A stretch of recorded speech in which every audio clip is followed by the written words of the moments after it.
verify OKX account step by step. So first thing first guys, since I don't have an access to create an OKX account in my region, I'll be using screenshot and official information from OKX to walk you through the process.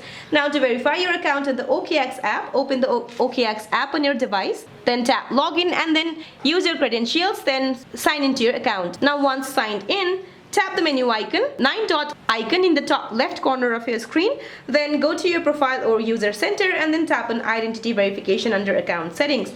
Then tap verify now or get verified and select your country. And then select your correct country or region of residence, which must match your legal documents. Then enter your full name, date of birth and ID number as shown on your official ID. Then to upload ID documents, choose your document type, grant camera permissions to the app, take a clear well-lit photo of the front and back of your ID card, ensuring all four corners are visible without glare or blur. Then follow the unscreen frame to center your face for a quick selfie or liveness check. Remove hats, glasses or masks so your entire face is clearly visible in the oval frame, and then submit the application and wait for the automated approval notification, which usually takes from 2 minutes up to 24 hours. So that's it for this video guys. I hope this video is helpful. Please don't forget to like and subscribe. See you in my next video.